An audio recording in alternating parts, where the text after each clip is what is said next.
For better experience, please rotate your mobile at 90 degrees. పాత ఒకసారి చూస్తే కృష్ణా మాదిగా ఎట్లా ఇది చేశాడు.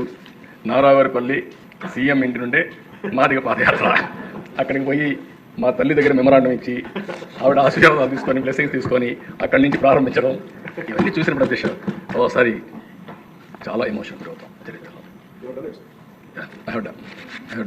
బట్ ఈ అసెంబ్లీ. నమస్తే డిఎస్సి అభ్యర్థులారా, డిఎస్సి ప్రిపరేషన్ 2025కు స్వాగతం. అయితే మీకు తెలుసు, మన ఛానల్ ద్వారా డిఎస్సికి సంబంధించిన అన్ని లేటెస్ట్ అప్డేట్స్ను కేవలం వార్తల్లో ఉన్నది ఉన్నట్టుగా కాకుండా విశ్లేషణ చేసి సుత్తి కొట్టకుండా ఏది అవసరమో అది మాత్రమే పూర్తిగా వివరిస్తాం. ఈ రకంగానే ఈ వీడియోలో చర్చించుకోబోయే విషయాలు ఏంటంటే, ఎస్సీ వర్గీకరణ తీర్మానం అసెంబ్లీలో ఆమోదం పొందింది. దాని గురించి వార్తాపత్రికల్లో వచ్చిన కథనాల గురించి తెలుసుకోబోతున్నాం. అంతేకాకుండా ఇంకా మన ఛానల్ ద్వారా అందించే షార్ట్ రివిజన్ నోట్స్ గురించి చర్చిస్తాం. అంతేకాకుండా డిఎస్సి నోటిఫికేషన్ మీద ఇంకా ఏ అడ్డంకులు ఉన్నాయి అనే విషయం గురించి కూడా మనం మాట్లాడుకుందాం.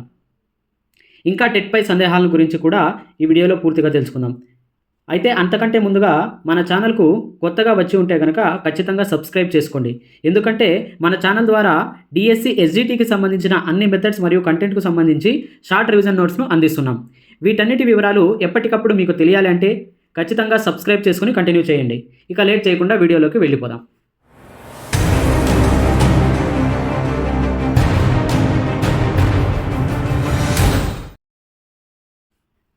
నిన్న జరిగిన అసెంబ్లీలో ఎస్సీ వర్గీకరణ తీర్మానానికి సంబంధించి అన్ని వార్తాపత్రికలు కథనాలు ప్రచురించాయి.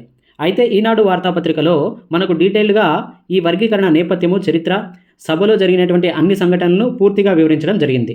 అంతేకాకుండా మందకృష్ణ మాదిగ గారి ప్రస్థానం ఎలా ఉంది అనే విషయం గురించి కూడా వివరించారు. ఇంకా ఈ ఎస్సీ వర్గీకరణ నేపథ్యంలో చరిత్రలో ఎన్ని కమిషన్లు వచ్చాయి, వాటి నివేదికలు ఏంటి అనే విషయం కూడా ఈనాడు పత్రికలో ప్రచురించారు. ఇంకా వర్గీకరణకు సంబంధించి ఇప్పుడు ఏ కులాల వారికి ఎంత శాతం రిజర్వేషన్లు కల్పిస్తారు అనే విషయాన్ని కూడా జనాభాతో సహా చూపించడం జరిగింది. అయితే వీటన్నిటికీ సంబంధించి పత్రికల్లో ఎంత చెప్పినా కూడా నిన్న అసెంబ్లీలో చంద్రబాబు నాయుడు గారు చేసిన ప్రసంగం అన్ని విషయాలను కవర్ చేసే విధంగా చాలా సూక్ష్మీకరించి 35 నిమిషాల్లో వీడియోను అప్లోడ్ చేశాను. చంద్రబాబు గారు చాలా ఉద్వేగభరితంగా మాట్లాడిన సన్నివేశాలని ఈ వీడియోలో మీరు చూడవచ్చు. పైన కార్డ్స్లో లింక్ ఉంది, దానిపైన క్లిక్ చేసి ఆ వీడియోని మీరు చూడవచ్చు. అయితే ప్రతి కథనాన్ని నేను పూర్తిగా వివరించాలని అనుకోవట్లేదు. కానీ డిఎస్సి అభ్యర్థులకు అవసరమయ్యే ముఖ్యమైన సారాంశం ఏంటి అంటే, ఎస్సీ వర్గీకరణలో రోస్టర్ పాయింట్లు ఎలా ఉంటాయి అనే విషయాన్ని అభ్యర్థులు తెలుసుకోవాలి. నిన్న సభలో చంద్రబాబు నాయుడు గారు కూడా ఈ విషయం గురించి చాలా క్లియర్గా వివరించారు. ఆయన ఏమన్నారంటే, రోస్టర్లో 200 పాయింట్ల విధానం తీసుకువస్తున్నాం. దీని ప్రకారం మొదటి 100 పోస్టుల్లో రెల్లి ఉపకులాలకు 1, మాదిగ ఉపకులాలకు 6, మాల ఉపకులాలకు 8 చొప్పున పోస్టులు వస్తాయి.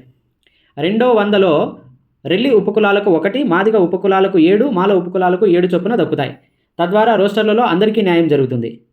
ఇంకా ఈ విధంగా ఎస్సీలకు 15% రిజర్వేషన్లు ఉండగా గ్రూప్ 1కు 1%, గ్రూప్ 2కు 6.5%, గ్రూప్ 3కు 7.5% రిజర్వేషన్లు వర్తింపజేయనున్నారు.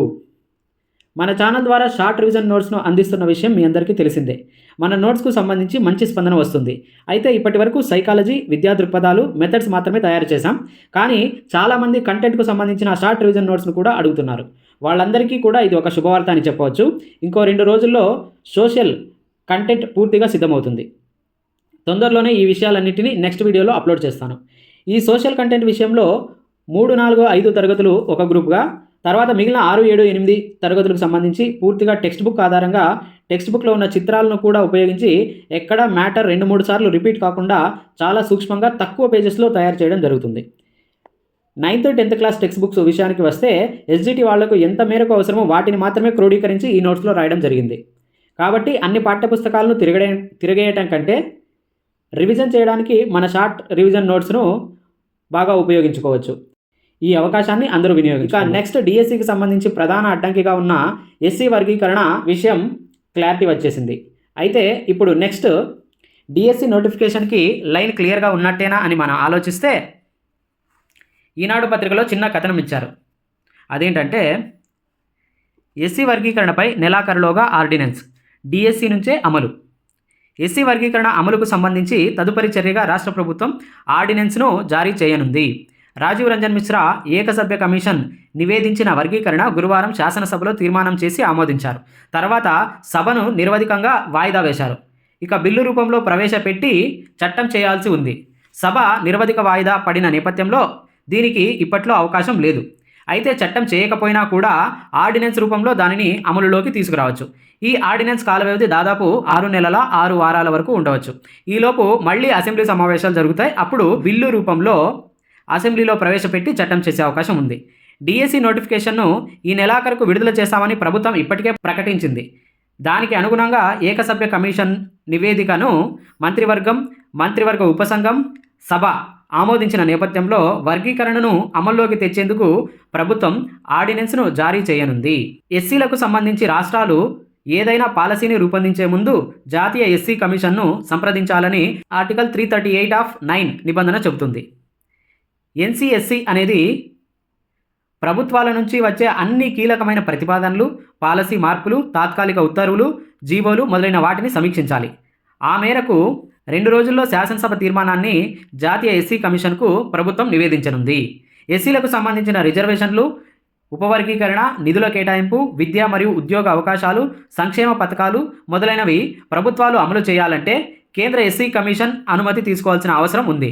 కేంద్రం మరియు రాష్ట్ర ప్రభుత్వాలు ఎస్సీలకు సంబంధించి ఏదైనా ముఖ్య నిర్ణయం తీసుకునే ముందు తప్పనిసరిగా ఎన్సీఎస్సీ అనుమతి లేదా సూచనలు తీసుకోవాలి. అంటే ఇది రాష్ట్ర ప్రభుత్వాల స్వేచ్ఛను నిరోధించే అంశం కాదు. కానీ ఎస్సీలకు నష్టం కలిగించే నిర్ణయాలను తగిన విధంగా నియంత్రించేందుకు ఈ జాతీయ ఎస్సీ కమిషన్ అనేది ప్రభుత్వం తీసుకున్న నిర్ణయాలను, విధానాలను సమగ్రంగా పరిశీలించి ఎస్సీలకు అనుకూలంగా ఉన్నాయా లేదా అనేది నిర్ణయిస్తుంది. జాతీయ ఎస్సీ కమిషన్ అడ్వైజరీ బాడీ మాత్రమే. ఆమోదం తెలపడం, తిరస్కరించడం అనేది ఉండదు. రాజ్యాంగాన్ని అనుసరిస్తూ సమాచారం కోసం మాత్రమే అక్కడికి పంపిస్తారు. ఎస్సీ వర్గీకరణ అమలు అంశాన్ని సుప్రీంకోర్టు రాష్ట్రాలకే అప్పగించింది కాబట్టి కేంద్ర ప్రభుత్వం ఆమోదం అవసరం కూడా లేదు. అయితే కేంద్ర ఎస్సీ కమిషన్ కూడా త్వరలోనే దీనిని ఆమోదిస్తుంది.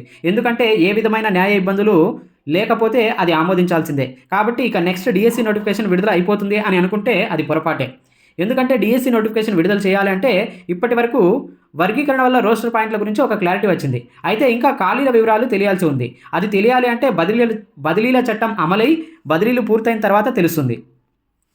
స్కూల్స్ విషయంలో కూడా క్లారిటీ రావాల్సి ఉంది. ఎన్ని స్కూల్లో ఉండబోతున్నాయి అనే విషయం ఇప్పటికే ఒక కొలిక్కి వచ్చింది.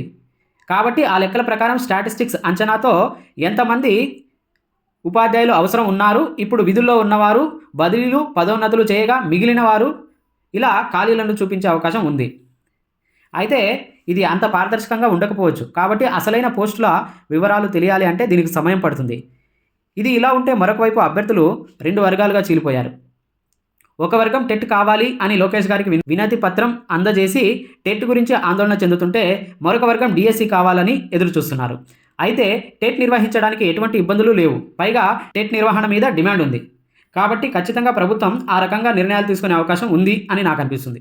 అయితే డిఎస్సి విషయంలోనే వర్గీకరణ అమలు జరుగుతుందా అంటే అంతకంటే ముందు పోలీస్ శాఖలో ఖాళీలను భర్తీ చేసే అవకాశం ఉంది. అదేవిధంగా టెట్ కానీ డిఎస్సికి కానీ ప్రిపేర్ అయ్యే అభ్యర్థులకి ఈ సమయం చాలా కీలకమైనది. కాబట్టి ఎక్కువగా టైం వేస్ట్ చేయకుండా ఎక్కువ మ్యాటర్ని మెదడులో నింపుకోవడానికి ప్రయత్నాలు చేయాలి.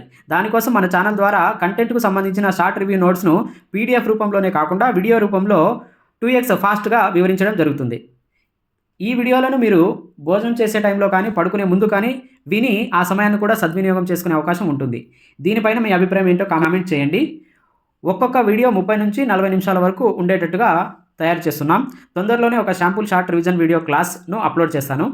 ఏది ఏమైనా డిఎస్సి నిర్వహణ విషయంలో ఆలస్యమైన పర్వాలేదు, కానీ న్యాయపరమైన చిక్కులు లేకుండా ఉంటే అభ్యర్థులు ఇబ్బందులు ఎదుర్కోకుండా ముందుకు పోయే అవకాశం ఉంటుంది.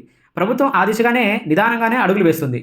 ఇదండి ఈరోజు విశ్లేషణ. మరొక అప్డేట్తో మీ ముందుకు వస్తాను. అంతవరకు సెలవు. నమస్కారం.